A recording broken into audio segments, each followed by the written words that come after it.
Good morning, Cullman. Thank you for joining us on Cullman Today. I'm your host, Christine Wiggins, and today is Friday, February 21st.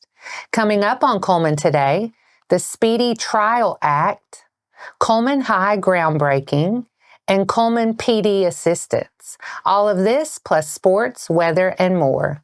Now let's take a closer look at the top stories happening in Cullman today.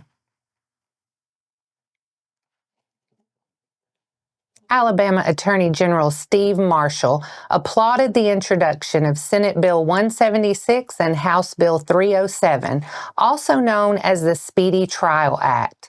Its legislation, he said, is aimed at expediting trials for violent criminal cases, reducing court backlogs, and ensuring swift justice for victims. In a media release from Marshall's office, he calls the measure a decisive step toward enhancing public safety, respecting victims of crime, securing witnesses, and ultimately ensuring that justice is served in an efficient manner. Marshall says that when violent criminals remain in our communities due to prolonged trial delays, the risk of reoffending arises, and the longer a criminal case sits, the assurance of justice steadily diminishes. The act also establishes the Speedy Trial Fund, which Marshall says will ensure financial resources are available to cover special judges, court reporters, and additional juries, preventing logistical delays and ensuring trials move forward without hindrance.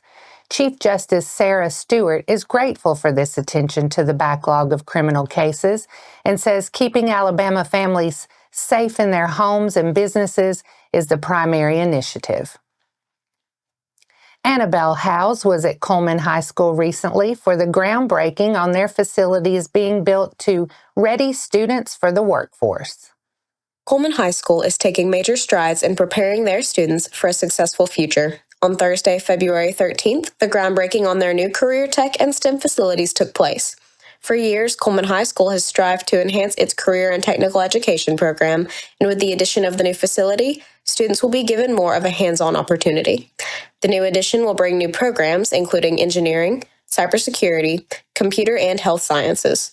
Superintendent Kyle Koloff says that the expansion will meet the needs of both students and the local workforce. As always, our mission is to make sure our students are prepared for college, work, or military. So we hope that by having an environment like this and a facility like this, they can transition right into the work world. And our local industry partners can spend less time training our students because we send them prepared to make a difference in their industries.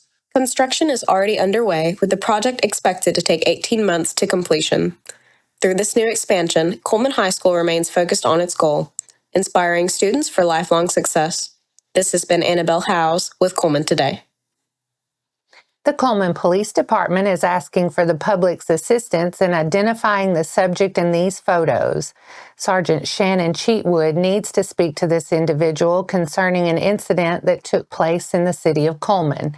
If you think you may know who this is, please contact the Cullman Police Department Investigation Division at 256-775-7170 or email cullmanpd@cullmanal.gov. Coming up, Fairview collects a win over Cold Springs in their home opener. Sports is next.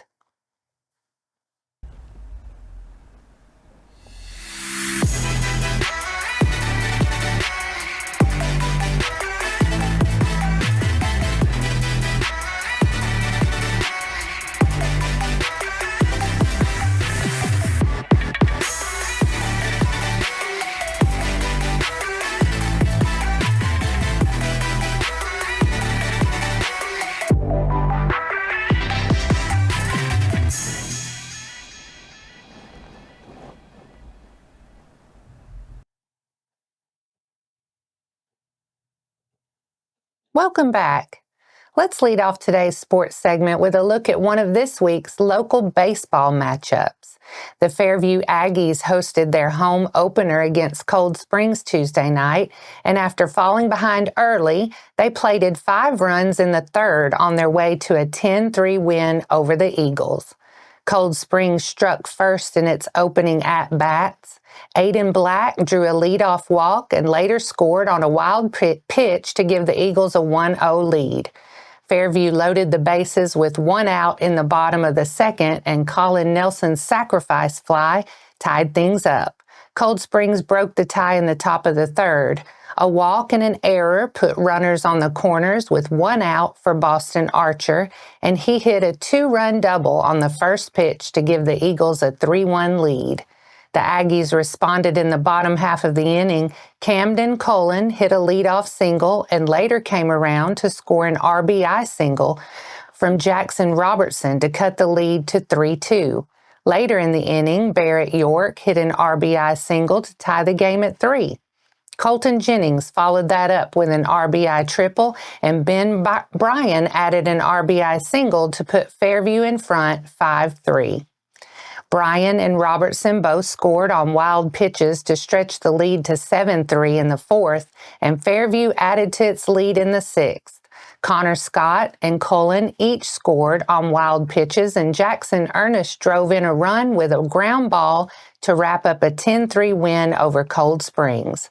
Robertson, Ernest, and York all finished with a pair of hits and an RBI for Fairview. Jennings, Bryan, and Nelson each added an RBI in the win as well. Jennings gave up just 3 hits and 2 earned runs in 5 innings on the mound, walking 2 and striking out 8. Jonah Eckelberry gave up just 2 hits in his 2 scoreless innings of work and struck out 3. For Cold Springs, Archer finished with a hit and 2 RBIs. Brady Phillips added a pair of hits, and Cooper Johnson and Brandon Chastain each scored hits as well. That wraps up sports for today. After the break, we'll bring you 4 stories in under 4 minutes, including Wallace State career fairs and upcoming theater auditions.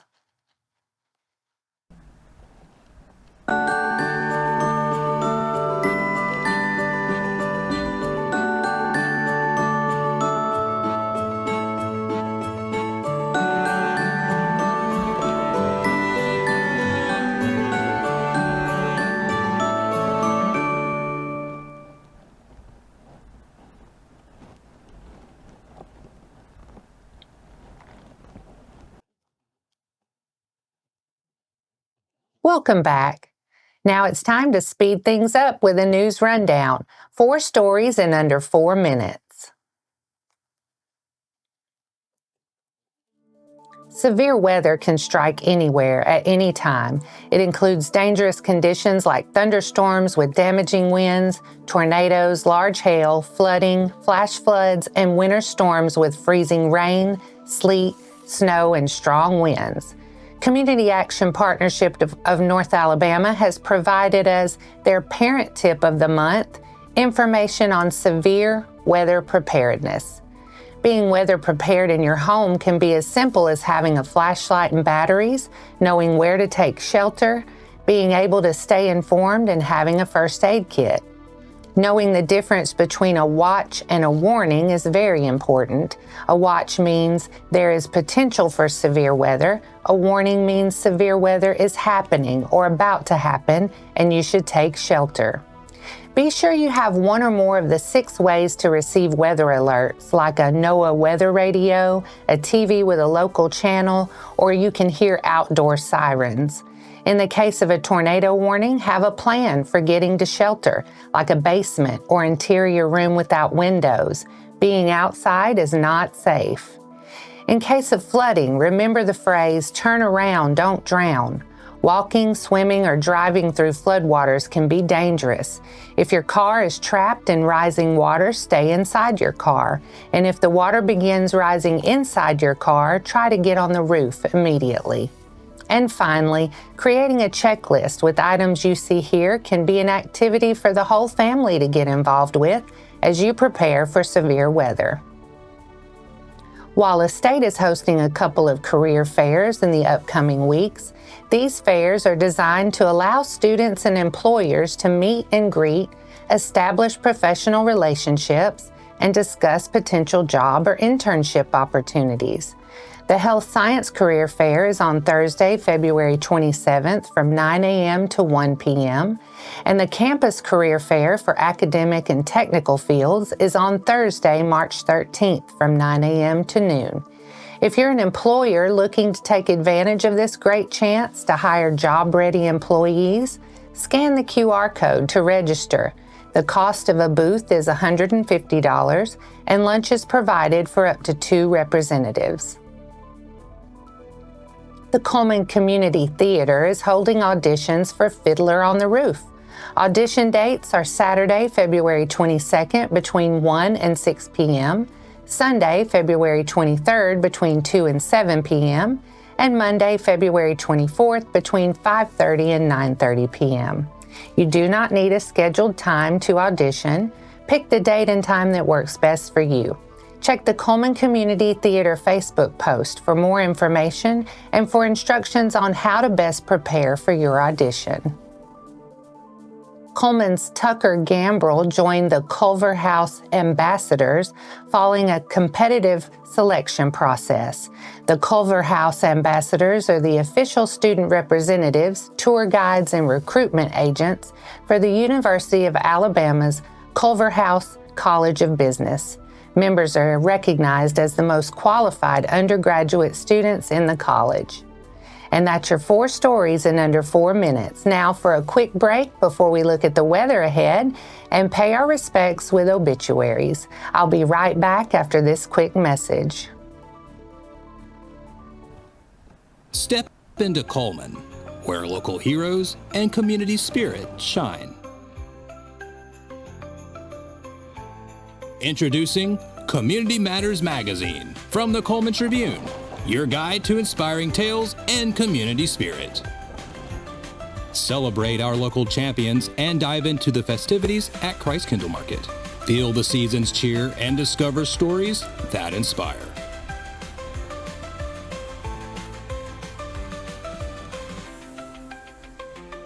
Community Matters Magazine. Connect with your community.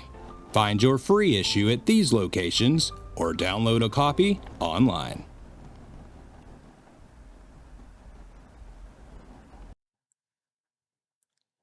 Let's take a moment to pause and remember those who have lost their lives this week as we turn to obituaries.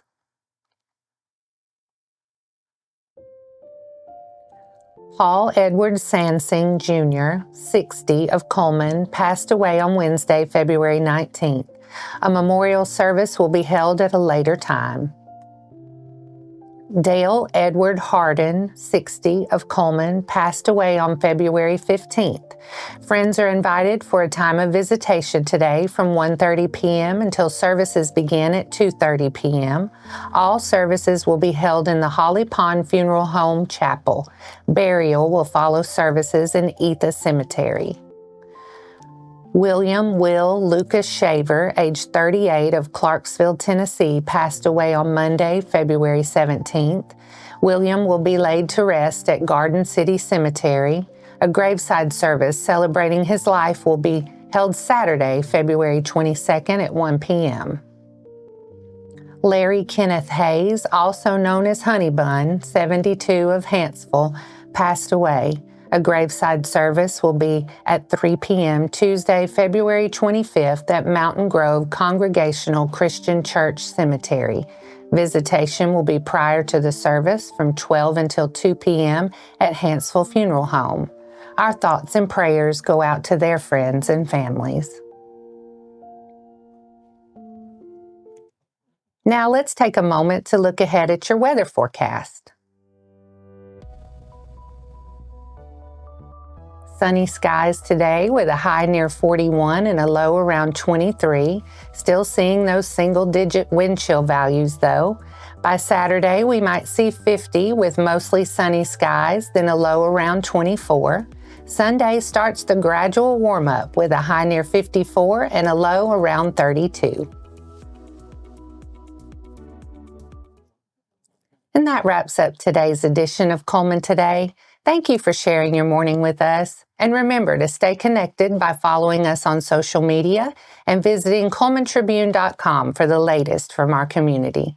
We'll see you bright and early Monday morning at 6:30 a.m. I'm Christine Wiggins with Cullman Today. Have a fabulous Friday, Cullman.